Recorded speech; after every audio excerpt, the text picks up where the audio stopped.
n'est pas sur de l'actualité, si tu veux. On n'est pas là pour réagir aux dernières déclarations du ministre de l'Environnement qui propose un nouveau projet de loi, etc. On va essayer tout de suite forcément de contextualiser, de comprendre pourquoi en fait ce projet de loi est passé maintenant, dans quel projet politique ça s'inscrit, etc. Tu vois, donc c'est-à-dire d'apporter ce recul critique, capacité de décoder. Voilà. Et ça, mine de rien, je trouve qu'il y a un vrai espace et que personne ne l'occupe.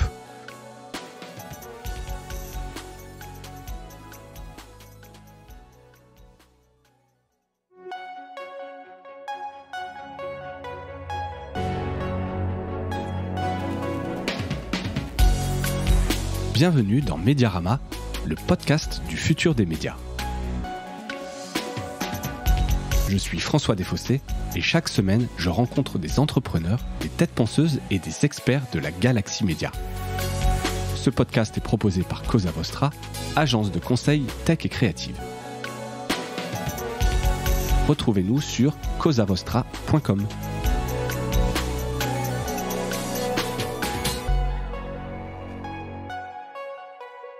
Bonjour à toutes et à tous et bienvenue dans ce nouvel épisode de Mediarama. J'ai le plaisir de recevoir aujourd'hui Philippe Vionduri, cofondateur du média Fracas. Philippe, bienvenue. Merci pour l'invitation. Écoute, je t'en prie, c'est un plaisir. Alors pour ceux qui ne connaîtraient pas Fracas, ça peut arriver parce que c'est un nouveau média, alors qui s'est lancé il y a quelques mois, mais dont le vrai lancement là du premier numéro va intervenir dans les jours qui viennent. On enregistre là 18 septembre. Donc je vais d'abord présenter Fracas et pour le faire, je vais tout simplement lire ce que j'ai vu sur le site parce que c'est très bien présenté et je l'aurais pas dit évidemment aussi bien. Donc c'est un média papier, ça je l'ai dit, le numéro 1 va sortir, numérique et audiovisuel consacré à l'écologie, ses enjeux, ses luttes et ses courants de pensée. Fracas est un média radicalement indépendant, critique et utile à toutes celles et ceux qui veulent sortir de l'impuissance face à la catastrophe sociale et écologique en cours. C'est bien dit. J'aurais pas dit mieux. Voilà, fin d'épisode, merci, c'est ça, c'était Fracas. T'aurais pas dit mieux, c'est vous qui le dites, vous le dites bien. Et pour résumer, encore une fois, c'est sur le site. Fracas, c'est le média des combats idéologiques. Et le terme est écologique. J'ai dit quoi? T'as dit idéologique. Idéologique, tu vois, c'est pas faux, mais c'est pas faux, c'est un petit lapsus, mais c'est bien des combats écologiques et on en parlera beaucoup de combats aujourd'hui puisque c'est un média de combat qui se mouille. Fracas, mais on va d'abord revenir un peu sur ton parcours, Philippe, si tu le veux bien. T'es un journaliste de formation, t'as été journaliste culture chez Rue 89, puis rédacteur en chef chez Socialterre pendant 6 ans.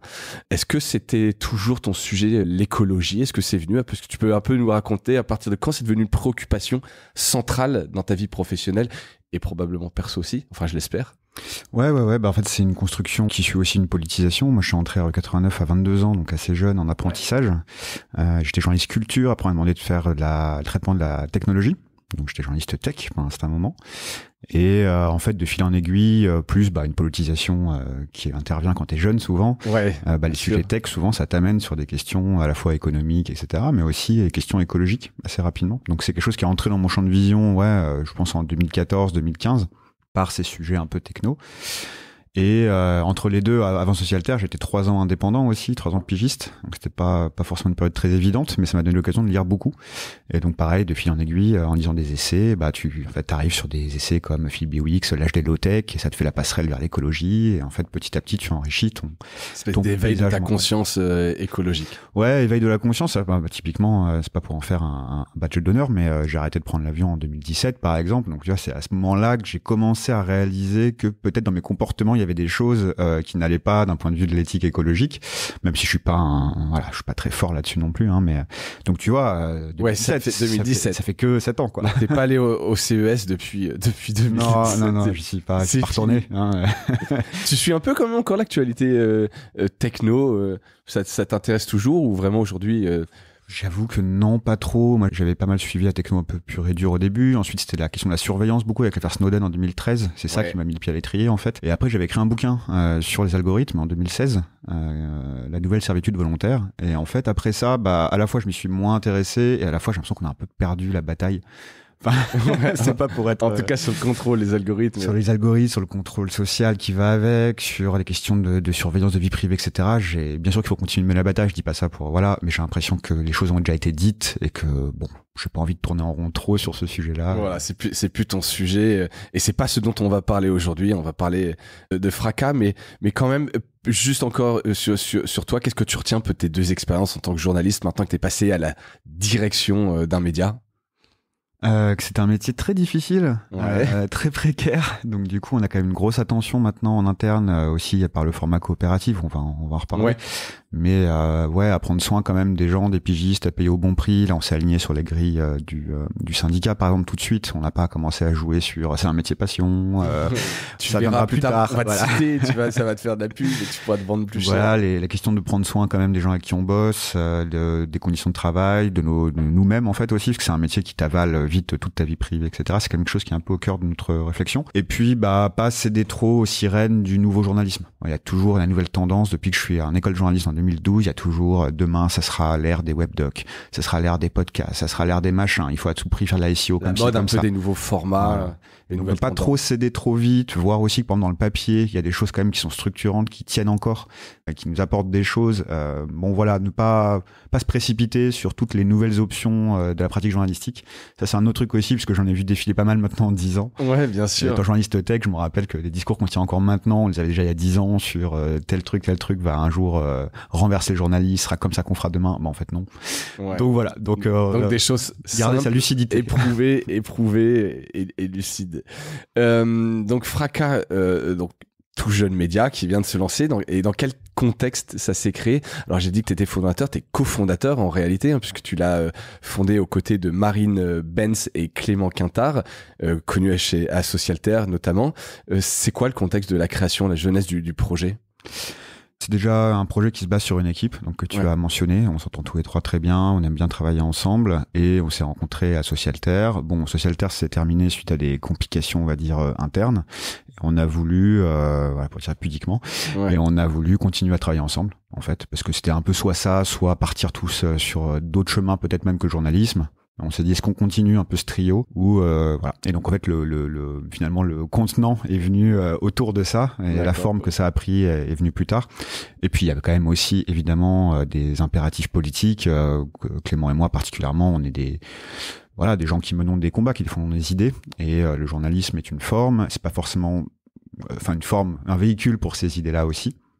Et ses combats et ses engagements. Et aujourd'hui, défendre ces idées, celles qu'on défend en tout cas dans une presse, on va dire mainstream, n'est pas forcément du tout facile.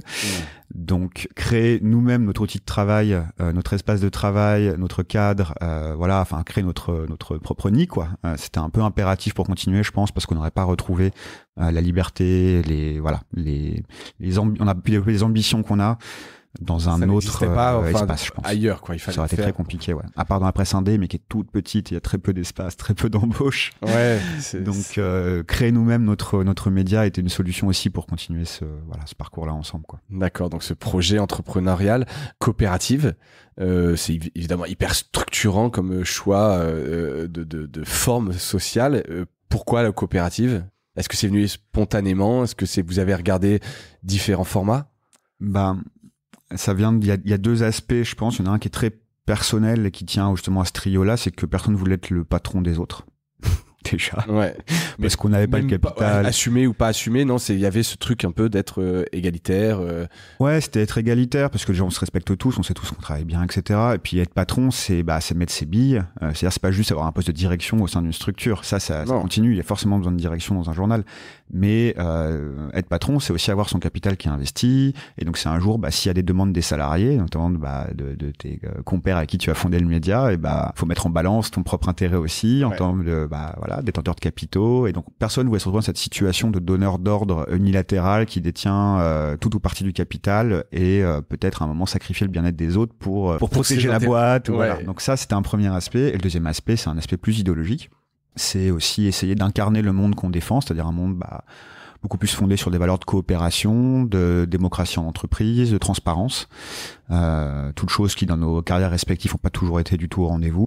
et du coup pouvoir l'organiser là et le tester, même sachant que c'est pas du tout, on a eu plein de retours sur les formats coopératifs de gens qui l'expérimentent dans les médias ou ailleurs, pas du tout une panacée, que c'est compliqué, qu'il faut faire attention, ouais, faire ça vivre peut la être très démocratie. long, ça peut être un peu compliqué, c'est pas très agile généralement. Pas forcément très agile, puis ça te ferme certaines portes, hein, c'est sûr, par exemple faire entrer du capital dans une scope, parce que nous on a choisi le format scope plutôt que le format SIC, mais faire entrer du capital extérieur c'est très compliqué, donc ça a forcément nous fermer des portes à un moment. Ces portes on aurait eu envie de les ouvrir, je sais pas, mais en tout cas si on n'a pas le loisir de le faire. Ouais.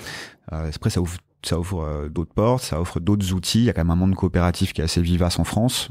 On s'est fait accompagner par exemple par l'URSCOP, l'Union régionale des coopératives, qui a une expérience média, qui a pas trop, l'Île-de-France avait pas trop d'expérience média, mais ils sont assez vite adaptés. Et en fait, ils te font quand même un accompagnement de bout en bout ultra utile sur tous les outils, sur la rédaction des statuts, sur, et c'est pas cher parce que c'est aussi financé par les grosses coopératives qui te mettent plus au pot pour ces types de formations.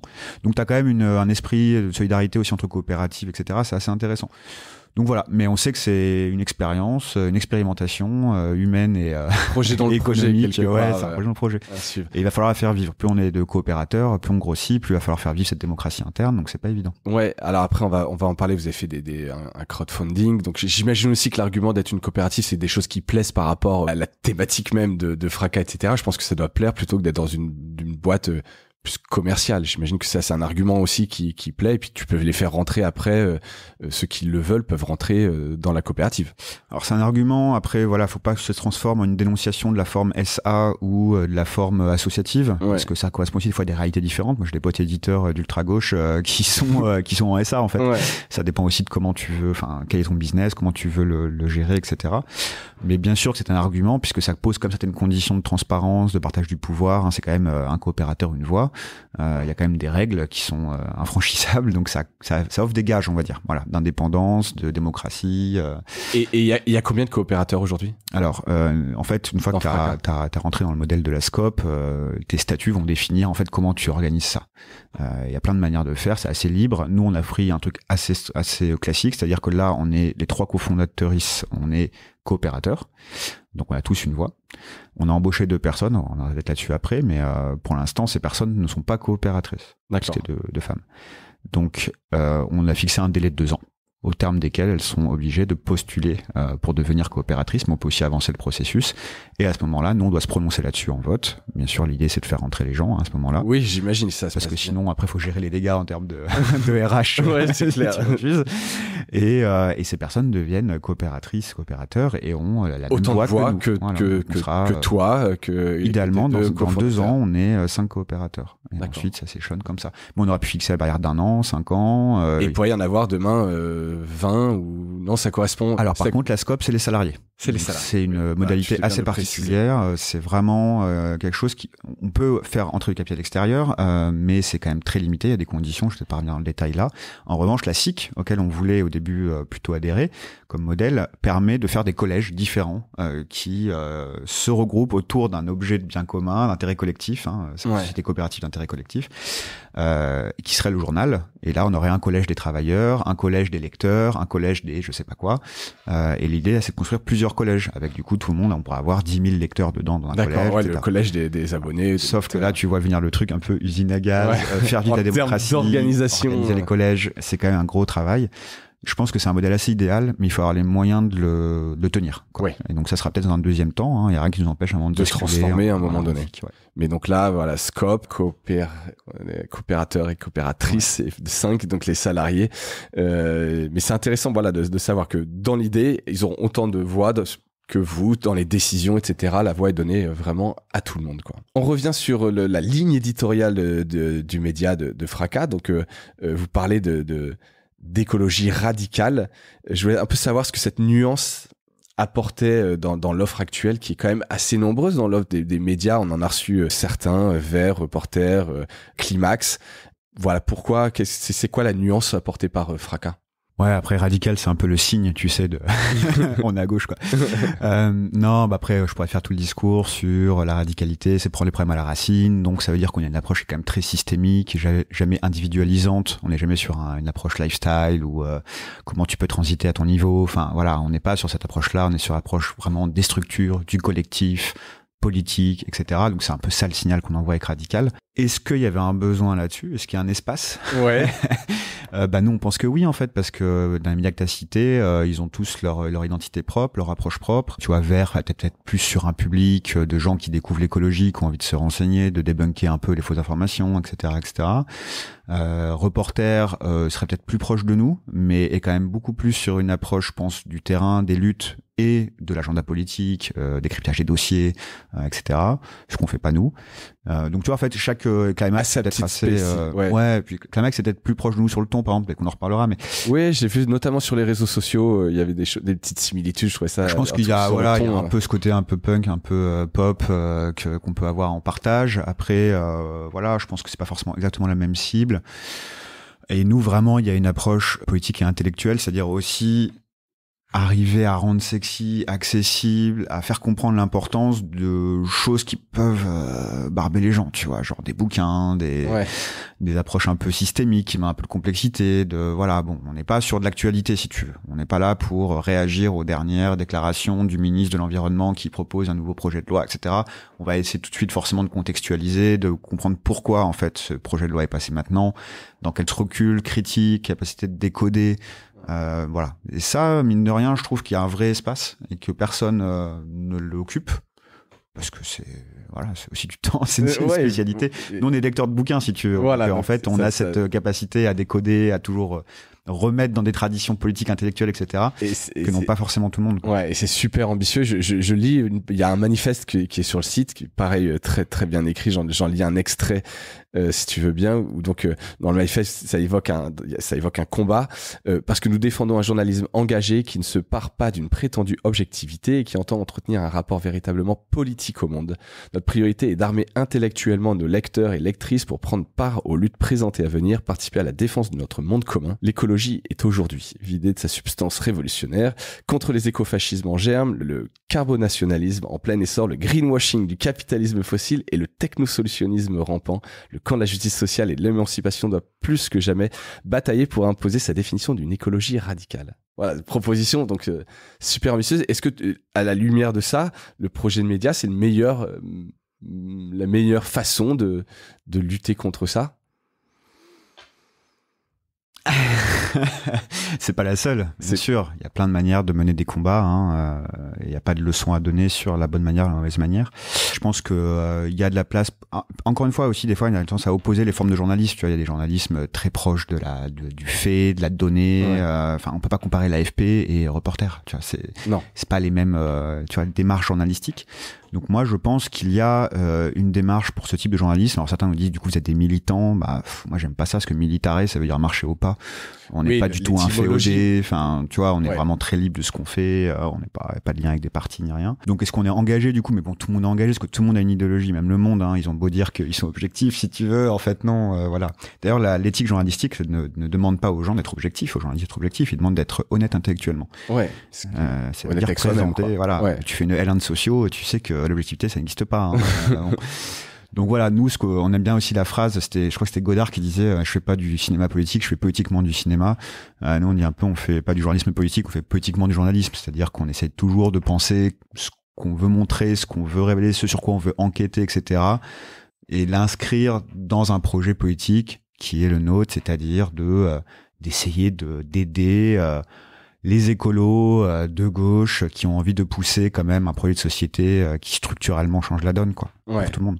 Tu le dis, je crois que je t'avais entendu sur il y a quelques mois sur France Inter dans une chronique où tu t'annonçais le média, vous ne recevrez pas de gens de droite. Donc c'est vraiment alors ça m'avait un peu marqué en disant putain, c'est peut-être dommage, ils ont peut-être des choses à dire, etc.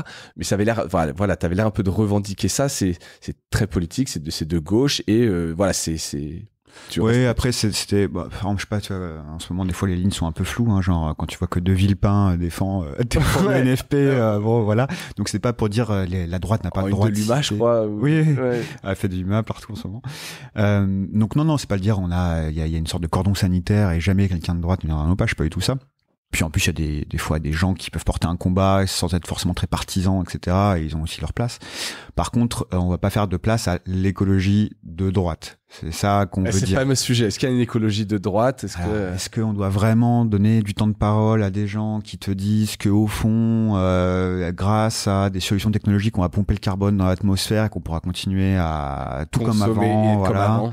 Bah non, en fait, on n'a pas envie de donner forcément de l'espace pour ça. Surtout s'ils parlent bien, qu'ils arrivent à convaincre des gens. Puis tu vas passer autant de temps en fait à essayer de s'opposer à ces arguments, voire plus, selon la fameuse loi de Brandolini qui vaut que chaque connerie qui est dite te demande le même effort au carré pour le contredire. C'est pareil sur les fake news. Pour contredire une fake news, il faut beaucoup plus d'efforts. Mais ça implique quand même d'avoir aussi de la réflexivité par rapport à notre travail, un peu de lucidité aussi, pour pas nous sombrer dans un truc auto-alimenté de gauche où on pense que entre nous. Tu vois, enfin, on a cette attention là quand même. Donc regarder quand même un peu et de pouvoir parfois, en tout cas, ouvrir la porte et discuter, etc. quoi. Mais il y a déjà beaucoup à faire en termes, je pense, d'essayer de politiser le regard de gens qui s'inscrivent dans la grande famille des idées de gauche ou progressistes, de politiser, de leur montrer un peu la profondeur de ces sujets, d'essayer de toujours résister aux petites choses, aux petites fausses solutions, aux petites demi-mesures, etc. pour pousser le schmilblick vers quelque chose de un peu plus radical, bouger les plus lignes, d'ensemble, bouger les lignes. Beaucoup de travail à faire là-dessus. À d'autres, celui d'aller parler avec la droite. Il y a d'autres espaces, il y a d'autres médias. Encore une fois, c'est complémentaire. Tu vois. Non, mais bien sûr, c'est cohérent avec ce que tu disais. On va continuer un petit peu sur la carte d'identité. Alors, encore une fois, c'est un tout jeune média, donc il n'y a pas de recul. Je te demanderai pas forcément encore de chiffres. Sur les abonnements, quand même, revue papier, vous avez fait une campagne de crowdfunding. Vous allez sortir le premier numéro. Tu peux quand même me dire un peu combien d'exemplaires vont être mis alors je crois que ça va être du kiosque et de la librairie. La campagne, comment ça s'est passé? Est-ce qu'il y a des abonnements? Est-ce que tu as des chiffres comme ça que tu peux communiquer? Ouais, sur la campagne, les chiffres sont ultra transparents puisque c'était public. Sur notre site, d'aller sur la page. Donc on a fait une campagne très traditionnelle de financement participatif auprès de nos futurs lecteurs. Donc sur la base de préabonnement et de préachat de magazines, on avait aussi un pack avec une carte de l'écologie, etc. Donc ça nous a quand même permis de lever 160 000 euros. Ce qui a fait de nous un des... Belle levée. Ouais. Ça fait de nous... on est dans le top 10 des médias indés, en fait, en termes de lancement participatif. Ouais. Donc ça, c'est cool. On s'attendait pas forcément à ce que ce soit aussi bien. Donc, il y a un public, déjà, pour répondre aussi aux questions de est-ce qu'il y a un espace. Il y a pas un mec qui a mis 160 000 balles. Non. C'était pas les moyens, était à 50 euros. Donc ça, en fait, c'était de avril. On a fait une phase de teasing. Ensuite, on a lancé la campagne en avril, le 5 avril. Et on l'a clos un mois et demi après à peu près. On l'a accompagné par beaucoup de vidéos, etc., comité éditorial, enfin plein de choses. Et ça, ça nous a permis de faire 1700 abonnés de mémoire, ou 1600 je crois, et 2000 ventes unités, sans abonnement si tu veux. Ouais. Donc là, après, on a arrêté de communiquer pour se concentrer sur le montage de monter la boîte, faire le mag, finir la maquette, régler tous les problèmes qu'on a pu avoir avec la poste et j'en passe. Donc ça nous mène aujourd'hui à quelque chose comme 1700, 1800 abonnés avant de commencer. Donc c'est quand même une belle mise de départ. Confortable. Alors, simple question, avec ces abonnés-là, si ça devait s'arrêter aujourd'hui, ça resterait rentable? Non, pas du tout. Pas du tout. Non, parce qu'en plus, on essaie de faire les choses bien, justement, pour pas tous se cramer ou cramer les gens avec qui on bosse. Oui, donc on a embauché. Donc sur les rémunérations, etc. Vous avez essayé de faire un truc qui soit pas précaire. Aujourd'hui, on n'est pas encore nous-mêmes embauchés, mais on a embauché des personnes avec nous. Donc on va mettre quelqu'un sur le marketing, on va mettre quelqu'un pour nous aider sur la newsletter. Enfin, on essaie sur les vidéos aussi, on a embauché une apprentie. Donc on essaie vraiment de constituer une équipe complète où chacun est à son poste, a des responsabilités sur son poste, etc. Et pour ça, il faut investir, c'est la masse salariale. Et pour ça, du coup, forcément, tu exploses. On pourrait faire juste un magazine, juste avec des pigistes, un red chef et rien de plus. Et un coût très maîtrisé. Et un coût très maîtrisé. Mais c'est pas notre projet. S'installer et d'être, comme je l'ai dit au tout départ, audiovisuel aussi. Enfin, c'est pas qu'un média. Et développer la vidéo sera nécessairement des investissements, etc. Faire un site, vous-même, vous savez à Cosa Vostra. Tout ça, c'est des investissements. Et pour ça, il faut avoir une dynamique de développement. Donc, il faut faire de l'argent. Donc voilà. Donc là, aujourd'hui, c'est une super mise de départ. Maintenant, à voir si elle se traduit par, que là, on va recommencer à communiquer sur Instagram. On a fait aussi une très belle campagne. On a fait 20 000 followers sur Instagram en l'espace d'un mois et demi, quoi. Un peu plus. Bon, attends, on va les réactiver, les relancer, on va voir si ça reprend. Coucou, numéro 1 va voilà, sortir. coucou, ça y est, il sort enfin. Arrêtez de nous envoyer des messages pour vous demander où est-ce que ça en est. Donc voilà, donc on va voir si tout ça reprend, mais on a assez bon espoir. Et pour te répondre sur la diff, du coup, on est sur à peu près 2000, un peu moins de 2000 sur les abonnés. On va en mettre 4000 en à disponibilité pour la librairie. Donc on travaille avec un diffuseur. Ça, c'était un peu ça a été dur de trouver. Un point noir dans... Parce qu'un diffuseur qui est prêt à défendre avec ses représentants auprès des librairies ton projet, donc qui comprend le projet, qui a envie de le défendre, de le prendre, c'est assez rare. Parce qu'en fait, ils sont plutôt livres, les revues ça s'intéresse pas trop. Il y a quand même beaucoup de revues en librairie. Oui, mais des revues très spécialisées sur l'art, sur des trucs comme ça, des revues un peu générales, un peu politiques, etc. À part la Déferlante, pas grand monde, quoi, tu vois. Et nous, on a eu de la chance, on a fini par trouver Obo, qui va nous diffuser, qui nous diffuse bien, qui fait une belle mise en place. Donc là, on est très content. Et ensuite, on va passer par le système kiosque habituel, grand point de vente, gare, voilà, les plus gros points de vente. Avec des belles affiches qu'on verra pour le numéro 1. Faut qu'on voit, c'est un peu le point qu'on a oublié là de regarder. Donc on va voir pour effectivement l'affichage. Mais au moins pour les 2 premiers numéros, on va tenter un petit peu les grands points de vente. Mais c'est pas notre stratégie de cœur. Notre stratégie de cœur, c'est comme la Déferlante a fait, vraiment cibler les cercles affinitaires, les librairies qui sont vraiment des espaces de recommandation où les libraires peuvent défendre vraiment la revue et voilà. Et pour l'instant la valeur d'ajustement ça reste le kiosque et qui sautera si on voit que c'est pas oui, et puis j'ai pas parlé de l'aspect écologique mais en moyenne les livres en librairie, des kiosques notamment, en librairie la moyenne c'est 10% de pilon, donc de destruction à la fin du stock en livres en librairie pour les livres, donc mais bon ça vaut un peu pour les revues aussi. Pour les kiosques, c'est 70% en moyenne de destruction. Donc ça c'est dingue. Ça crève un peu le cœur quand même. 100 magazines, journaux mis dans un kiosque, il y en a 70 qui sont retournés, qui repartent donc avec un camion, remis en entrepôt et détruits, peut-être recyclés, etc. Mais bon, le recyclage... Ça doit un peu vous piquer quand même.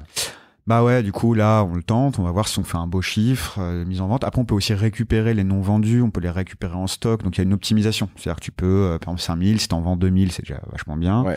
Si t'en récupères 1000 pour ton stocker, pour ta boutique, bah t'en as déjà plus que 2000 qui sont détruits. Enfin tu peux essayer d'optimiser comme ça, mais t'as quand même une limite à la fin que tu peux pas dépasser de destruction, etc. quoi. Donc on s'interroge, là c'est un peu un enjeu quand même de lancement du média, on peut pas tout penser dans les données écologiques non plus. Non, mais à terme ça va très vite se poser, ouais. Sinon, après, t'imprimes plus, tu fais rien, tu vois. Voilà. En même temps, utiliser des interfaces numériques, c'est pas non plus. Non, tu vois, ça a aussi une empreinte, carbone aussi, évidemment. Je sais pas si je l'ai dit, c'est un trimestriel. Donc là, le premier numéro, donc sort là.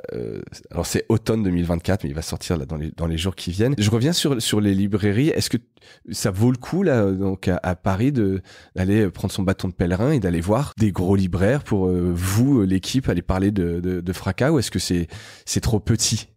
Enfin, tu vois ce que je veux dire? Est-ce que parce que c'est des ambassadeurs, tu dis, c'est des espaces de recommandation. Est-ce que vous pourriez cibler 50 librairies qui comptent en France et aller voir les mecs et leur dire non mais voilà, Fracas c'est important, c'est bien, voilà c'est ça, et puis c'est que derrière ils en vendent un peu. Faut être parfaitement honnête à ce stade, ça serait un peu inutile je pense, parce que on va pas se mentir, les libraires c'est aussi des boutiquiers et ils vont défendre aussi ce qui se vend. Donc là aujourd'hui tu viens les voir sans avoir fait tes preuves et tu leur dis super, trop cool notre projet, etc. machin. Ils diront super, on va voir, et puis ils te rappelleront dans 3 mois peut-être quoi. Donc là je pense que c'est pas encore le moment, mais si ça marche aussi bien qu'on espère, et pour l'instant le diffuseur est plutôt enthousiaste, effectivement ça se pose, et je sais que c'est la stratégie qu'a adoptée la Déferlante, c'est de vraiment soigner sa relation libraire. Je crois même qu'elles ont quelqu'un juste sur ça, et de vraiment privilégier ces lieux, parce que c'est des lieux qui souvent aussi recherchent de l'animation, elles cherchent à faire venir des gens, elles cherchent à faire des lancements, etc. Et ça c'est vachement bien, si vous pouvez prendre ce temps, faire cette tournée des librairies qui ont envie de te défendre, etc. Derrière c'est des librairies qui vont vendre 20-30 magazines à chaque fois, que ça soit l'événement ou pendant le cycle d'exploitation. Donc ouais, c'est important de soigner en fait ces lieux, c'est du temps. Donc on fera aussi l'estimation de où est-ce qu'on met notre temps, ce qui sera forcément limité à la fin. Et nous on a plutôt envie en tout cas de mettre ce temps effectivement dans ces lieux, avec ces circuits de distribution historiques qui tiennent encore, exactement, qui nous défendent. Avec des pignons sur rue, des petits commerçants pour certains. Alors il y en a des très gros, des Fnac, etc. Mais il y a aussi des petits commerçants, et ça peut être... L'espace n'est plus le kiosque n'est plus en fait cet espace-là, parce que le système du kiosque c'est que c'est vraiment une part qui est prise sur la vente, que le kiosque ne prend aucun risque, il est juste livré en fait. Donc il a pas pas vraiment d'attachement à défendre tel ou tel journal. Enfin, il y a pas ce rapport-là qu'a le kiosquier à sa production, enfin, ce qu'il montre. Alors que le libraire là, parce que le libraire il avance les frais. En fait, c'est ça la grosse différence. Donc il faut pas qu'il se plante et après il sera remboursé. Il vend ce qu'il a, mais il sera remboursé, mais c'est la trésorerie, etc. Donc il fait quand même des paris. Il en prend 1, 2, 3, il en prend pas. Enfin, c'est un pari qu'il fait sur sa trésorerie et donc du coup, une fois qu'il l'a fait, il a envie de le vendre, quoi. Ouais, c'est clair. Et je reviens une seconde sur les abonnés. Vous en avez eu 1600, 1700. Tu disais, est-ce que tu as un peu un profil type qui se dessine? Je sais pas si vous avez des données sociaux des mots. Non, alors nous on a fait nos petites personae pour. C'est bien, bravo. Chercher des fonds. Non, après on a un lectorat, je pense. Qui est composite, et en tout cas on aspire à ce qu'il le soit et qu'il le reste, c'est-à-dire qu'on n'a pas une sorte de cible monolithique, tu vois, je sais pas, le prof de 35 d'un ans, urbain 30 voilà. ans. Là par exemple, tu vois, typiquement on se rend compte qu'on a à peine 30% je crois de franciliens, donc c'est cool. Ouais. C'est pas si, pour un magazine c'est pas énorme, hein. Donc voilà, donc on va essayer, écoute, là les cibles c'est assez simple, les gens qu'on voit qui nous écrivent etc, c'est du jeune écolo sur les réseaux qui nous a vus et qui a envie de comprendre mieux, quoi, de se radicaliser un peu, le truc politique. Il y a du prof, du classe moyenne supérieure qui a qui soutient la presse indépendante, qui est écolo et de gauche et du coup se sent une identité au projet. Il y a aussi du militant plus vénère, plus de terrain, les soulèvements de la terre, etc., qui ont été des soutiens pendant la campagne, hein, qui nous ont un petit peu aidés aussi. Donc un public, on va dire, militant écolo plus traditionnel, plus déter. Voilà, donc en fait, tu vois, c'est des petites touches comme ça. Après, on fera une étude un peu plus fine, une fois qu'on a déjà fait une étude en fait, sur 500 personnes quand même, donc on a un petit peu, on a un petit peu cartographié. Mais on verra après, je pense, 1 an. Parce que là, on verra un peu entre les gens qui sont venus sur la base d'un produit d'appel, les gens qui restent vraiment pour le lire, les gens qui sont arrivés entre temps. Je pense qu'au bout d'un an, on refera ça une vraie peut changer un peu et ce sera intéressant effectivement de comparer, de mettre à jour ça cette hyper étude. Intéressant et aussi pour voir, encore une fois, vu que nous on veut créer un public composite pour plein de raisons. Est-ce qu'on doit pas braquer un petit peu différemment la ligne éditoriale pour essayer, par exemple, je sais pas, de choper un peu moins d'urbain, un peu plus de ruraux, etc., tu vois, parce que le public composite, ça répond un peu à notre idée quand même de la politique, c'est-à-dire que ça c'est intéressant, c'est un peu ma question suivante, un peu l'objectif de tout ça. Donc là c'est quand même toucher un maximum de personnes, hein.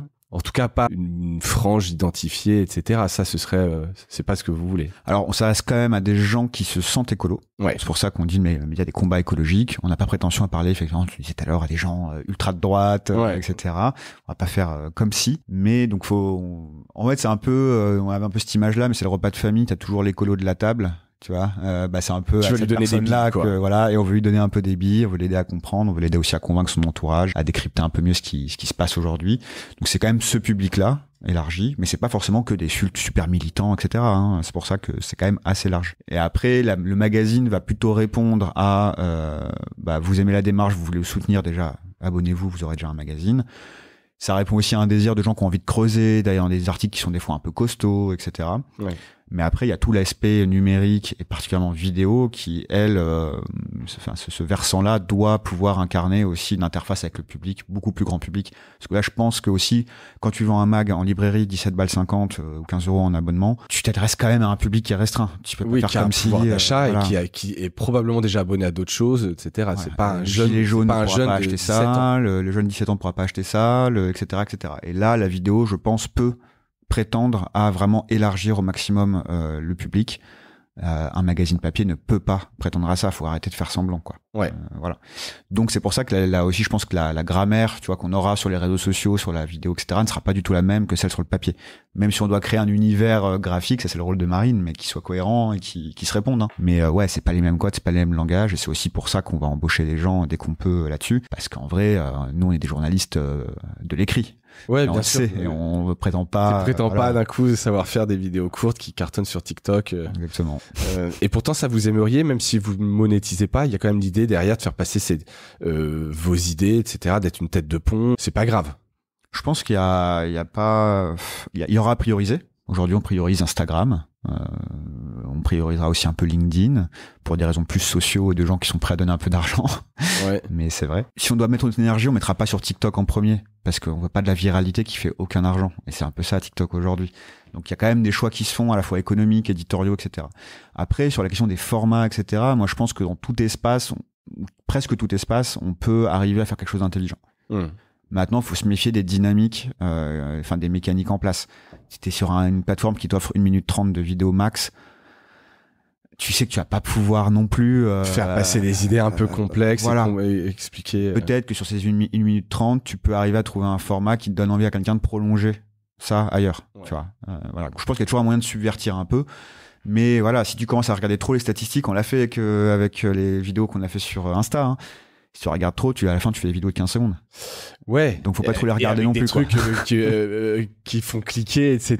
Et puis, en fait, tu tords un peu ta ligne. Mais bon, vous faites quand même des choses assez sympas sur Instagram. J'invite les auditrices et auditeurs qui écoutent à aller voir l'Instagram de Fracas. Et le ton un peu rentre dedans, qui rappelait Climax, justement, on en parlait. Vous les connaissez? Tu leur parles un peu? Ils vous inspirent? Ouais, on s'est rencontrés avec Dan à l'époque où il était encore à Socialter. Ouais. Je pense qu'ils ont trouvé un truc, un ton, etc. Mais qu'on connaissait déjà avec Tech Trash. Tech Trash, la newsletter. Ouais, tout à fait, que je suivais aussi. Je pense qu'on est assez cousins, quoi. Ouais. Après, je pense qu'on va pas forcément jouer le même rôle. Ils ont une approche peut-être plus par le sociétal, par le lifestyle un peu. Ils ont ce ton-là. Je pense une autre cible. Et par un autre biais, quoi. Par un autre biais. Mais c'est comme tu le disais, en fait, au tout début, tout ça, c'est assez complémentaire. Ouais. On peut s'abonner à Climax. Complètement. Et à Fracas. Si vous avez le budget, carrément. Voilà, allez-y, c'est pas les mêmes choses, même si le but est un peu le même.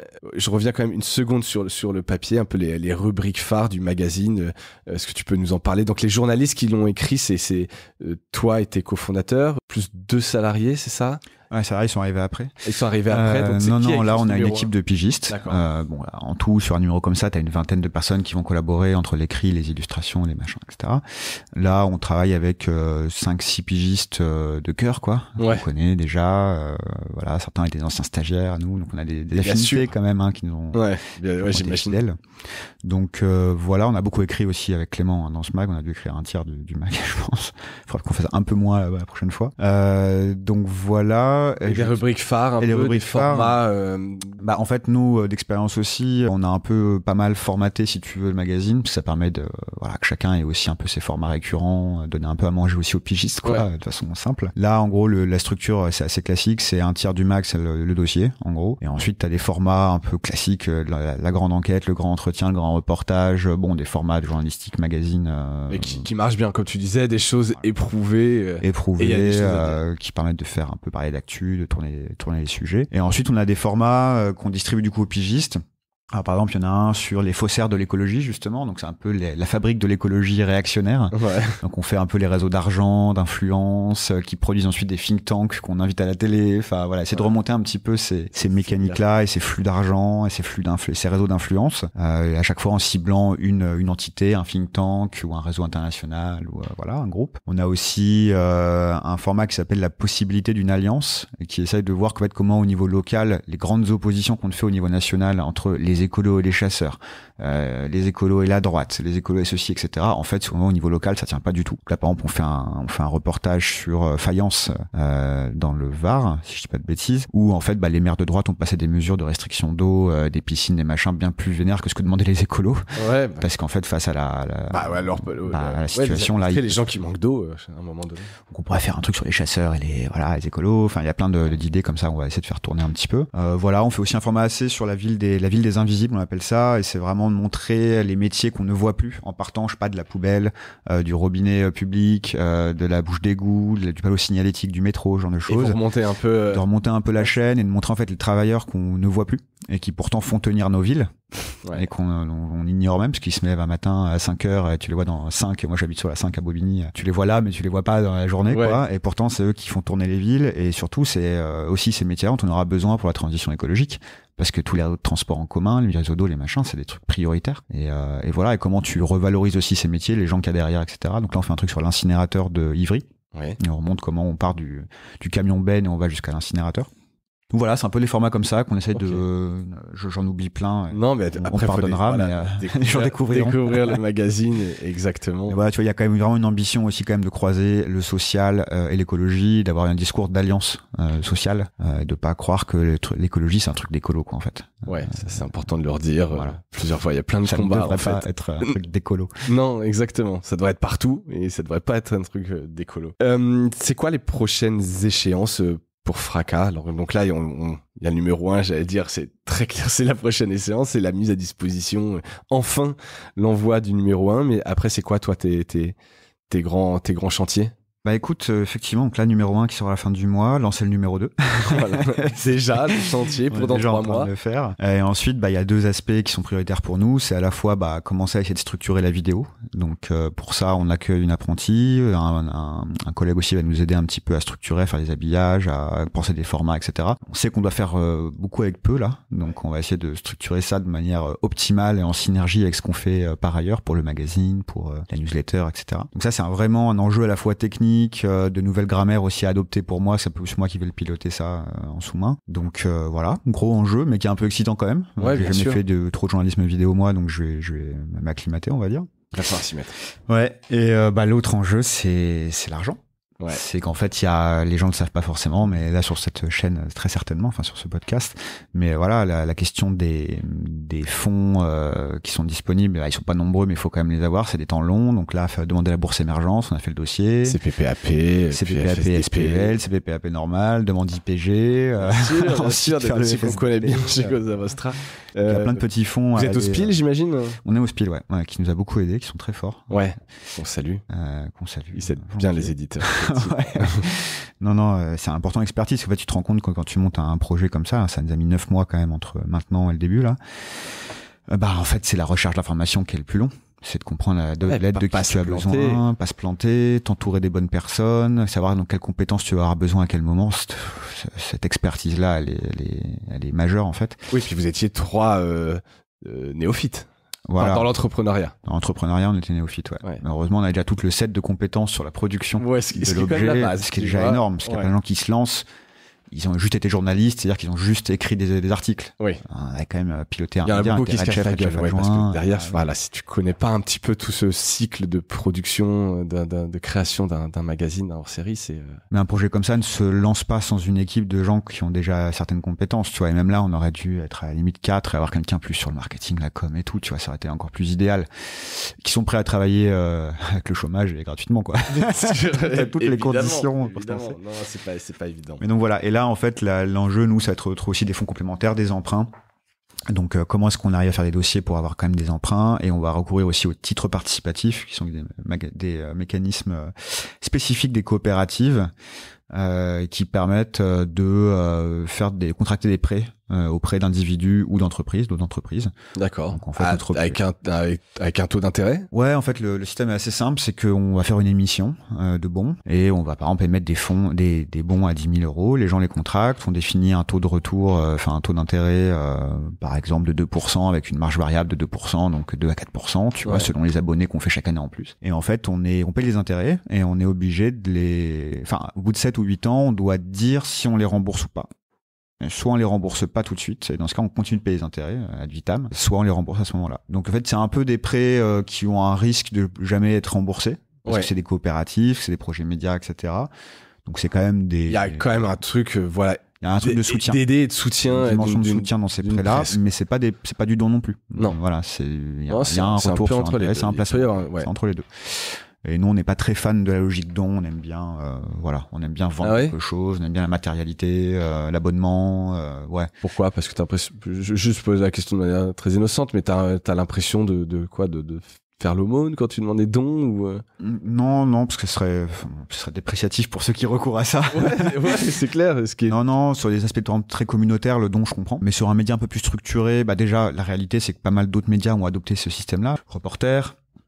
Donc bon, il y a aussi un peu pour qui ça marche très bien. Pour qui ça marche très bien, mais par exemple Reporter, il marche très bien, mais aussi Reporter écologie quasiment. Ouais. Dès qu'il y a un problème avec l'écologie en France, ils ont des afflux de dons. Ouais. Enfin, tu vois. Oui. C'est un statut très spécial dans l'imaginaire des gens qu'on pourrait pas du tout avoir, je pense. Donc déjà, il y a un peu une distinction aussi de modèle, je pense.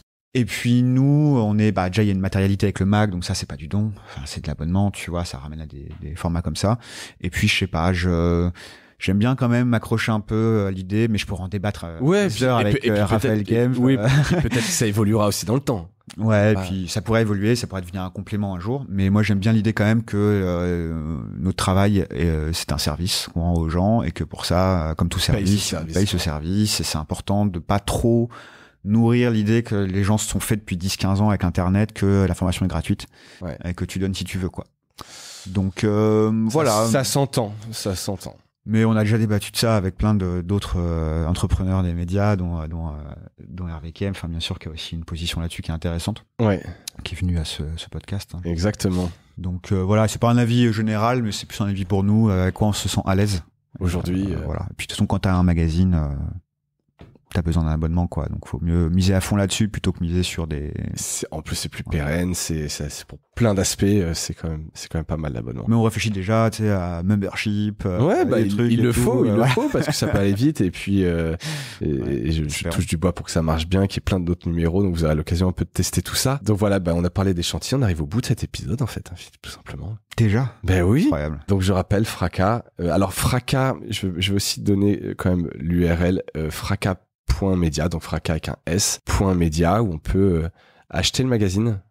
On peut le précommander et on pourra probablement au moment de la diffusion de l'épisode l'acheter en ligne. S'abonner, l'acheter en ligne. S'abonner surtout. Il faudra qu'on trouve le mécanisme pour dire où sont les fracas à disposition en librairie aussi. C'est toujours aussi bien de soutenir, mais ça nous arrange moins, mais c'est toujours bien de soutenir quand même les libraires aussi et d'aller acheter chez son libraire le magazine, c'est cool. C'est bien, tu vas te taper une petite carte où tu pourras mettre les points et dire un peu où sont toutes les librairies, les quelques milliers de librairies. Ça va être un beau petit chantier. Je te demandais quels les chantiers à venir. Ça pourrait être ça, une carte avec toutes les librairies où est disponible Fracas. Bravo en tout cas pour ce projet à toi et tes cofondateurs. Le dernier point qui est un peu le gimmick de Mediarama. Est-ce que tu as un truc cool à nous partager? Et non, le numéro 1 de Fracas, c'est certes quelque chose de cool, mais ça ne peut pas être ta réponse. Ah, tu veux dire une recommandation? Un truc que t'as vu, ça peut être un bouquin. Alors, je sais pas si les bouquins que tu lis sur l'écologie sont cool. Est-ce que t'en as un cool à faire lire aux gens, peut-être, là, pour découvrir C'est compliqué. Tout est déprimant. C'est ça, un peu. Un docu, un film, ou un truc même qui n'a rien à voir. Hein. Ouais, moi j'ai bien aimé. J'avais cité un manga, mais je l'ai déjà cité dans une autre interview, donc je vais pas faire doublon. Non, moi j'ai bien aimé. Là, j'ai regardé, mais je suis hyper en retard. C'est pas très nouveau, mais Occupied, c'est une série là qui est diffusée en ce moment par Arte, une série norvégienne, en 3 saisons, qui a commencé déjà il y a longtemps, en 2017, je crois. Et qui met en scène un peu la Norvège qui arrête, c'est un lien avec l'écologie, qui arrête tous ces chantiers pétroliers et qui du coup se fait envahir par les Russes avec le soutien de l'Europe pour remettre en marche les flux pétroliers. Et après il y a toute une intrigue un peu à la Borgen, tu vois, un peu, voir House of Guardian, et qui est pas mal. Bon après voilà, mais en tout cas le plot est assez cool. Pas mal. Fait un peu réfléchir aussi aux années qui vont venir et tout, donc c'est sur Arte. Ouais. Bon, et écoute, c'est cool et c'est validé. Trop bien. Désolé d'avoir cité Arte, c'est super chiant. Non, attends, non, ils font des super choses. En plus, les gens d'Arte, alors, pourquoi c'est chiant? Non, c'est pas chiant. T'es le journaliste de gauche qui arrive dans son magazine et forcément, il finit par Arte, quoi. Ouais, mais en l'occurrence, ils font des super choses, donc il faut le dire, ça reste cool, très cool. Même pour les gens de droite. Merci beaucoup, Philippe, pour ta transparence sur tout ça, sur les chiffres, sur cette aventure, cette belle aventure qui ne fait que commencer. Donc, longue vie à Fracas. Merci d'être venu en parler. Merci pour l'invitation. Écoute, je t'en prie. Et merci à toutes et à tous. J'espère que cet épisode vous a plu et je vous dis à bientôt. Salut. Voilà, Mediarama s'achève. Si cet épisode vous a plu, n'hésitez pas à le liker et le partager. Et puis, si vous souhaitez être accompagné par notre agence Cosa Vostra, contactez-moi par mail mediarama@cosavostra.com. Portez-vous bien.